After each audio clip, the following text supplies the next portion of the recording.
ตีนไว้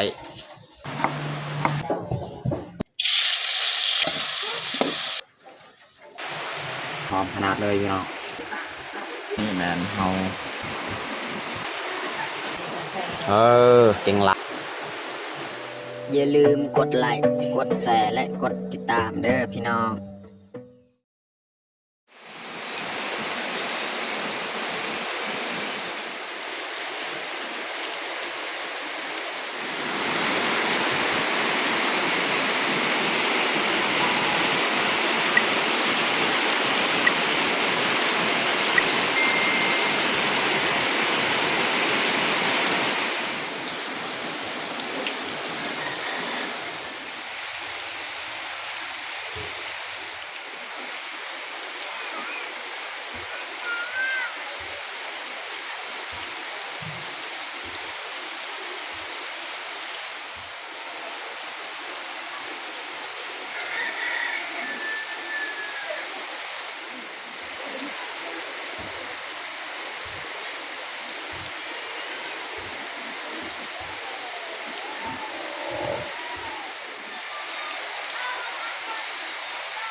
ครับสบายดีแล้วก็สวัสดีเบิร์ดสู่ผู้สุกคนเนาะยินดีตอนรับเขาสู้สองบาวยืนเนาะ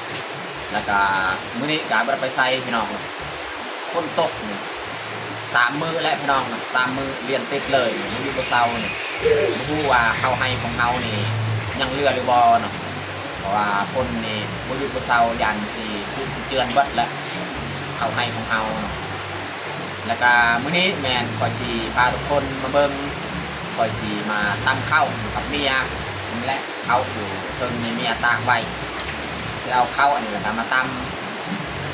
เพราะว่าเบิดแล้วเพราะว่าก็ตั้มกะผมมีข้าวกินเนาะเราก็ต้องได้เอาไปตั้มเนาะจากการหลังจากเขาตั้มแล้วกะสีมาเฮ็ดกินมันยากอาหารเที่ยงเลยเนาะสำหรับมื้อนี้เนาะโอเคมันแต่คนตามเบิ้งตามส้มแบบยาวเลย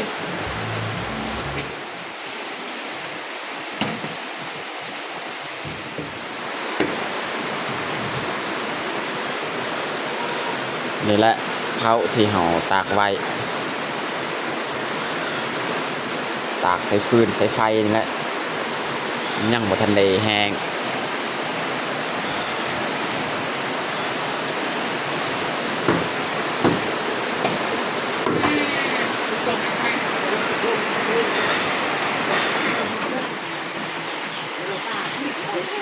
ตอนนี้เมียก็เอา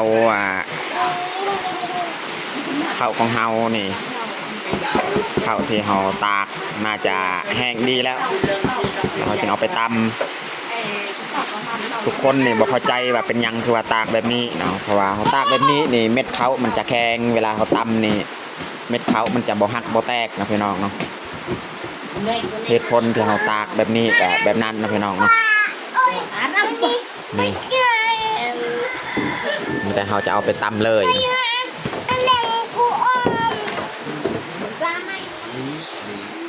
อันนี้เมียเอาตัวไม้อีกมาตากนี่ตากให้มันแห้งแล้วก็มาอื่นมาฮื้อเขาก็ตำตัวนี้เนาะส่วนตัวมันแห้งตัวนี้นี่เอาไปตำตัวนี้เขาก็มาใส่ไม้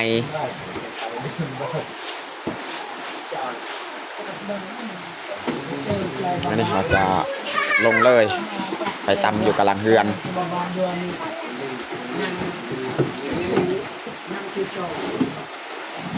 คนตกนี่ก็บ่หยุดบ่เซาเลยพี่น้องเอ้ย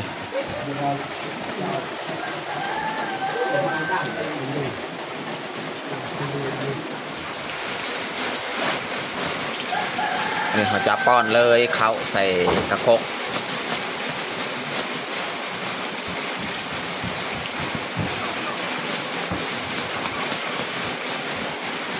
แมนคกมองอันนี้แมนคกที่เขาตำกับมือ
อันนี้เขาจะปีนนะเขาตำปีนเบื้องเทิงให้มันอยู่เบื้องลุมเอาเบื้องลุมขึ้นเบื้องเทิง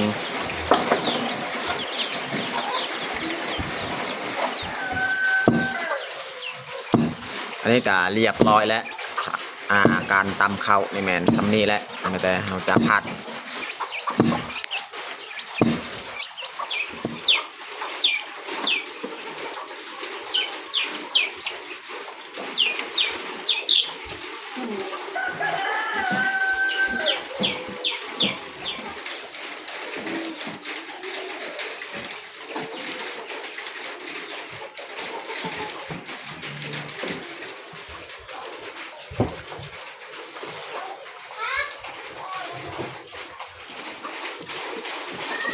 นี่มีที่ซันเขาให้ห้ามมันอยู่บอลหนึ่งแล้วก็เข้าบอลหนึ่งที่ซันเขาจะซันแบบนี้นี่แต่ผู้หญิงส่วนหลายจะซันได้แบบนี้ผู้ชายนี่เขาจะเห็นบ่ได้ผัดเข้าไอ้ยังกับผู้ชายนี่ส่วนน้อยเนาะสิผัดเป็น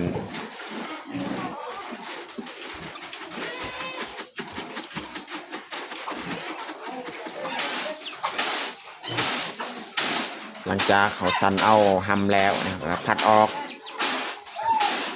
กากมันแข็งมันใหญ่ๆเนาะมันแก่เขาเอิญตัวมันอ่อนเขาเอาตัวแก่นะครับพัดออกแบบนี้แหละพี่น้องเนาะวิธีชีวิตอยู่บ้านเฮาก่อนเขาสิได้กินข้าวกินน้ำเขาต้องได้ทานการตำในก่อนเนาะแล้วจึงมาเข้ามานึ่งมาผสมกับมันพี่น้องโมแมนเรื่องง่ายนี่ก่อนเขาสิได้กินข้าวกินน้ำวิธีชีวิตอยู่บ้านเฮากะเป็นแบบนี้แหละพี่น้องแต่ว่าเขาบ่ตำแบบนี้เขาก็บ่ได้กินข้าวเขาต้องได้ตำประมาณ2 มื้อเท่านึงเขาตำอันนี้เขาก็ผสมกับมันได้4-5 คาบแล้วพี่น้องเนาะข้าวอันนี้4-5 คาบแล้วบัดตัวนี้เขาก็ตำไม้อีกเขาก็ต้องได้ตากตัวใดที่เขายังบ่ทันตากก็ต้องได้ตากไว้เลยตัวใดมันแห้งเอามาตำ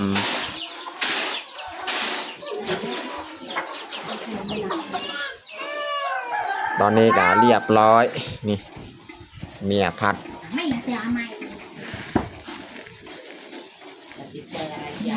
เขาให้พี่น้องเขาอันนี้หอมสุดเวลาเอาไปนึ่ง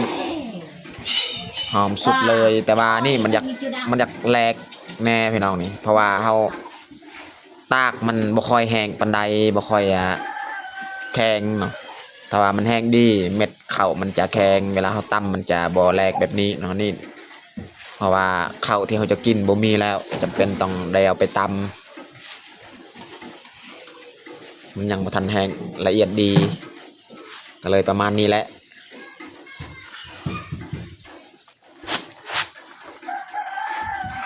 เชื่อโมเลมเลยเหตุการณ์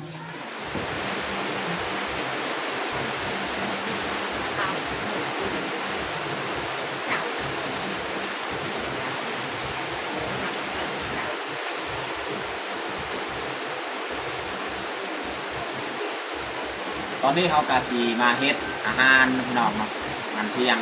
หลังจากเขาตำข้าวแล้วเนาะเขากะสีมาเฮ็ดเมื่อนี้เขากะได้ซีนงัวพี่น้องซีนงัวโลนึงพี่น้องซีนงัวเขาซื้อเอาเขาสีมาเฮ็ดอาหารเที่ยงแล้วก็นึ่งนี่มันเขาสีย่างไว้เพราะว่าช่วงนี้มีขาดเกินอาหารการกินเขาต้องประหยัดการกินเอาย่างไว้เป็นซีนรอดก็สำหรับอาหารที่เราจะเฮ็ดเที่ยงนี้อันนั้นเขาคือผัดกะเพรา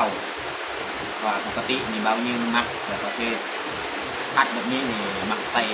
กะเพราใบกะเพราใส่กินบ่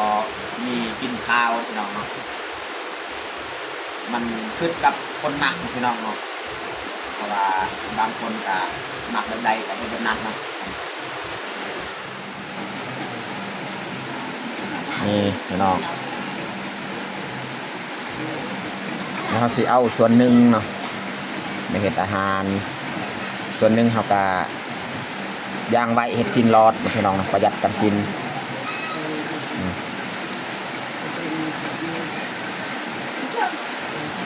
เอามาผัดกะเพราพี่น้องเนาะ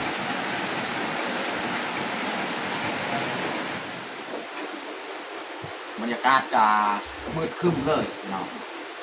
ฝนตกนี่3 มื้อและพี่น้อง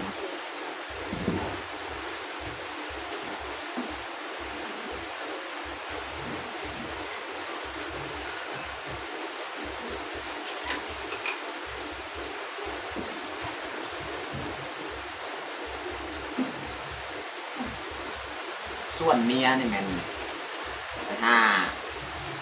เครื่องปรุงหรือเครื่องหอมเครื่องกระปรุงเนาะ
มาแล้วสิ่งนี้เนาะ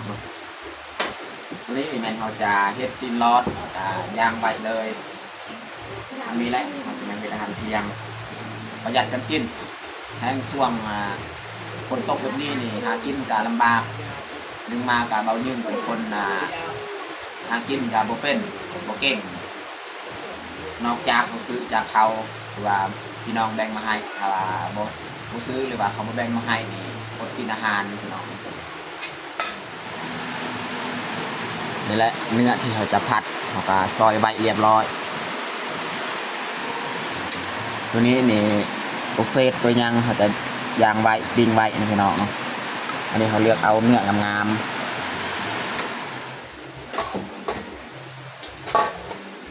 ตอนนี้จะเรียบร้อยนี่เมียไปเก็บเครื่องหอมมันจะปรุงเนาะวันนี้เขาจะเริ่มเตรียมเครื่องหอมของเราพี่น้องเนาะ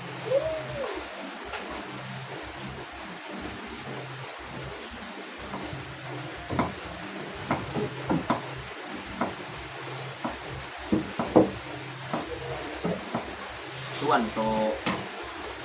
เอายางใบเหมือนเมียเฮ็ดให้มัน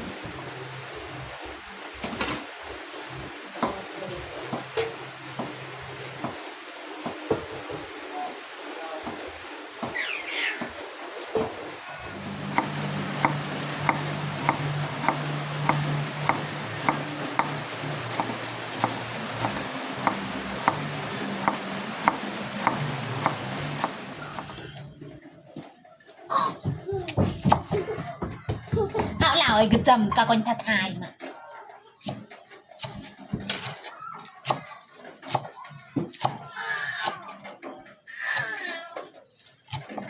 แต่เป็นนั้นโดยคือบอกกันดอก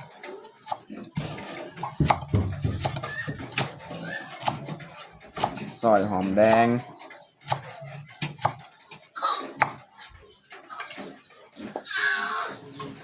นี่เราจะใส่มะแคนแต่มะแคนนี่มะแคนอ่อนที่คอยเก็บเมื่อนั้นแหละทุกคนเอามาใส่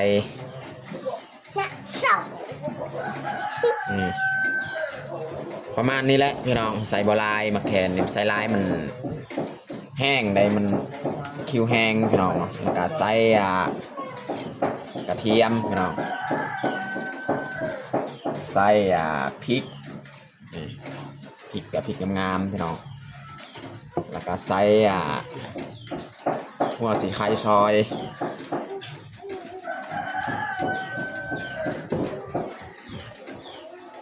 วันนี้ตำเข้าไป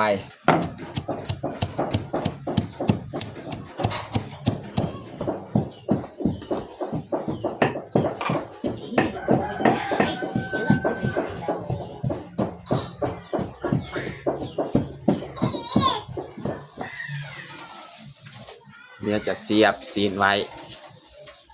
จะยางเอาไม่ประหยัดกินมื้ออื่นมาคือพี่น้องเนาะมันมีอาหารการกินนี่เมียเอือบเกลือเรียบร้อยเนาะเอือบไว้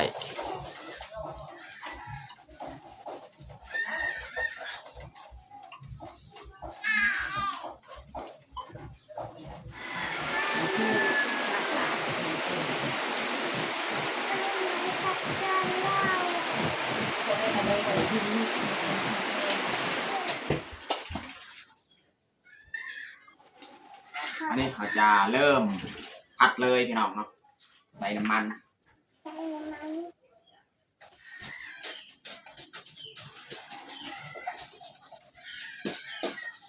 ประมาณนี้แหละใส่น้ำมันพี่น้อง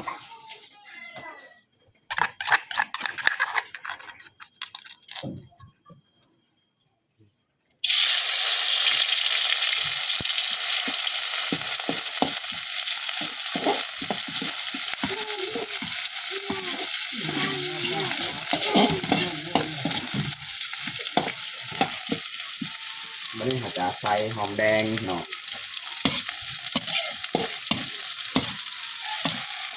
คั่วอันนี้ให้มันหอมๆเนาะ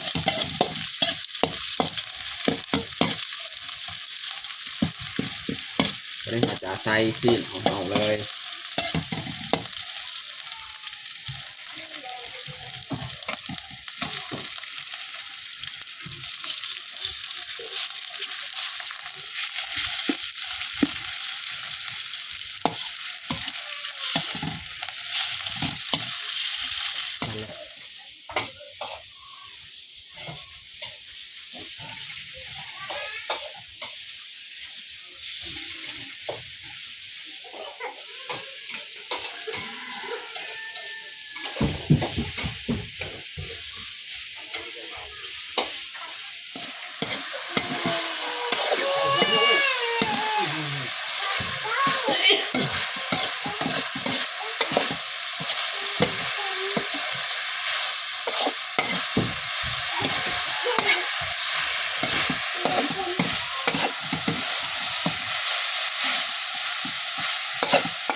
วันนี้เขาจะใส่เกลือเป็นนัว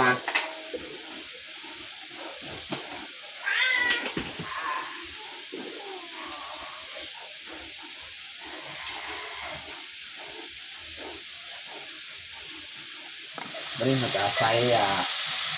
กะเพราพี่น้อง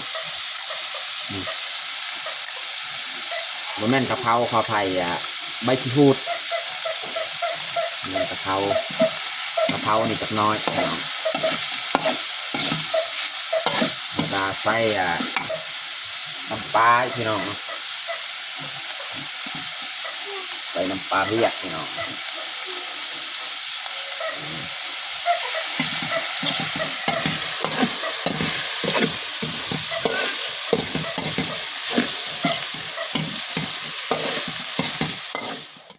เขาจะบิใบกะเพราบาทนี่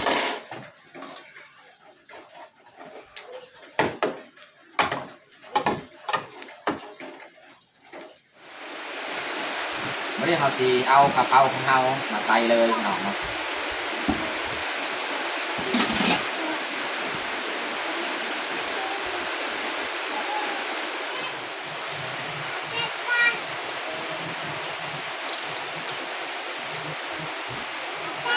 ใส่ลายๆเลยกะเพราพี่น้อง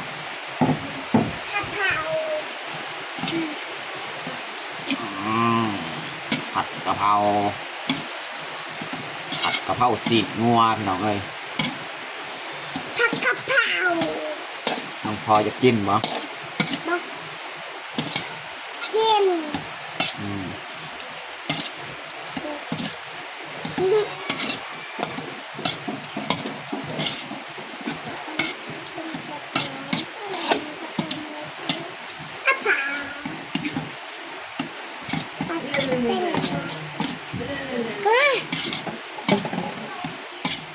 โอ้หอมขนาดเลยพี่น้อง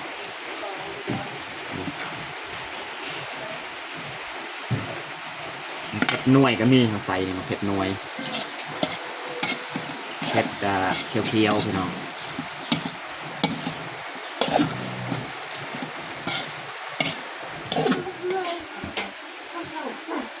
เรียบร้อยพี่น้องน้องพอจะกินเอาขวดเจ้าออนเดอร์เป้าวันนี้เขาจะตักใส่ถ้วยนี้เลย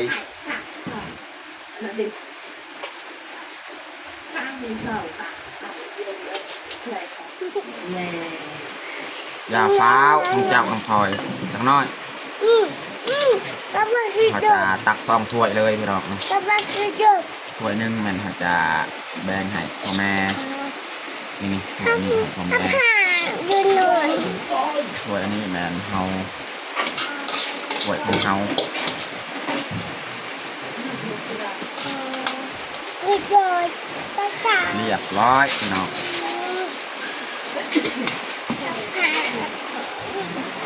ตอนนี้ก็เรียบร้อยผัดกะเพราสีกงัวพี่น้องอันนี้เลือดจากเขาแบงให้พี่น้องหรือว่าให้พ่อแม่นะพี่น้องสำหรับอาหารเที่ยงของเฮากับบัดนี้แหละตอนนี้ก็เรียบร้อยแต่งข้าวของเฮาวันนี้เขาจะลงมือกินข้าวเที่ยงเลยเอามาทุกคนมากินข้าวเที่ยงน้ำกันเอาดอกก้อยเอิญลูกปลามากินข้าวแห้งๆมาพี่น้องมากินข้าวน้ำกัน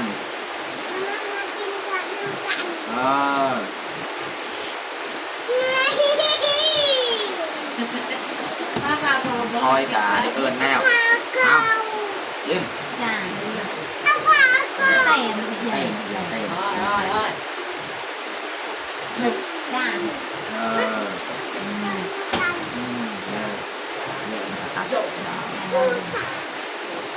คนตกอยู่ที่บ่เศร้าเลยพี่น้อง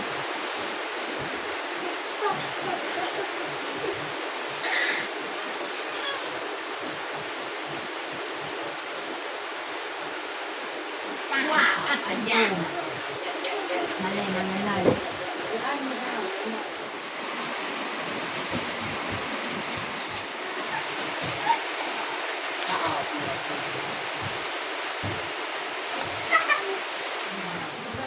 ปลาไหลมากินเอากิน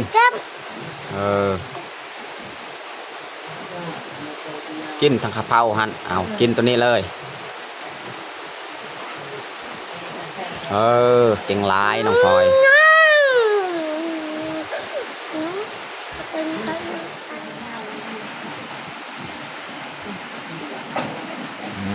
พี่น้อง